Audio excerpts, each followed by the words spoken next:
How's it going? Ron and Zach from Widetrack here, and we just wanted to go into a little bit of talking about some of our favorite bands.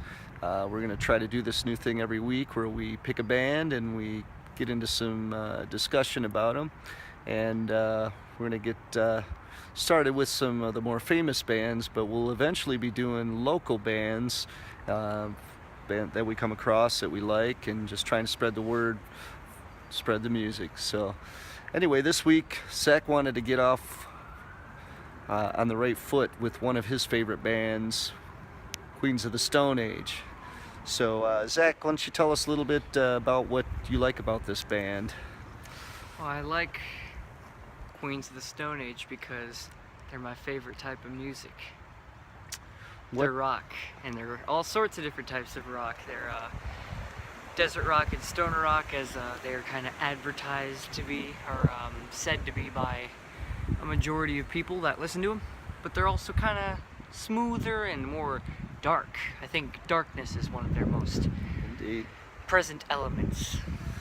What first got you into Queens of the Stone Age?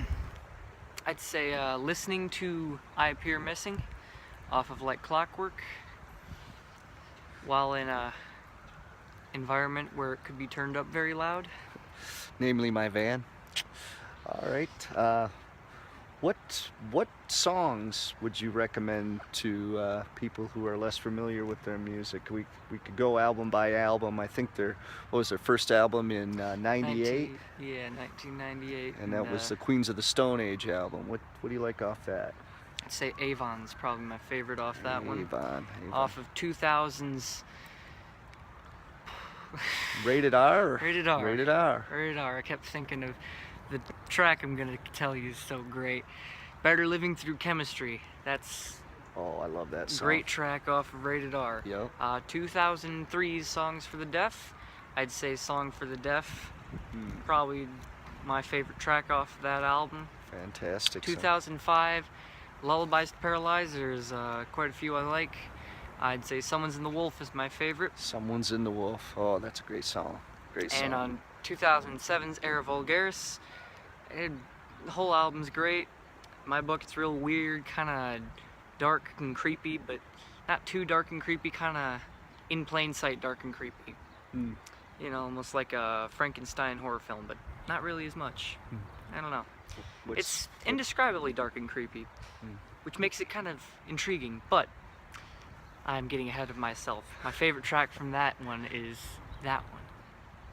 It's Into the Hollow. Into the Hollow. Into the Hollow. That's a good song. What about what's after that? That brings us up to their last album they put out, Like Clockwork. Like Clockwork. One of my personal favorites. I'm a big fan of I Appear Missing, of course, I and Appear Missing. Title track, Like Clockwork. Oh yeah. Keep Your Eyes Peeled. Great song. Okay, so they have a new album coming out here pretty soon, and the single is supposed to be released anytime now. And so, any last words that you would like to say about Queens of the Stone Age to people? If you find a bad song by them, tell me. All right. Well, we're going to try and keep up with this each week, so we welcome your comments and feedback and any other additional thoughts. And, we'll just try to keep, I think next week we're going to get into Tool, so that ought to be a real exciting one. So anyhow, keep on rocking, and we'll talk to you soon.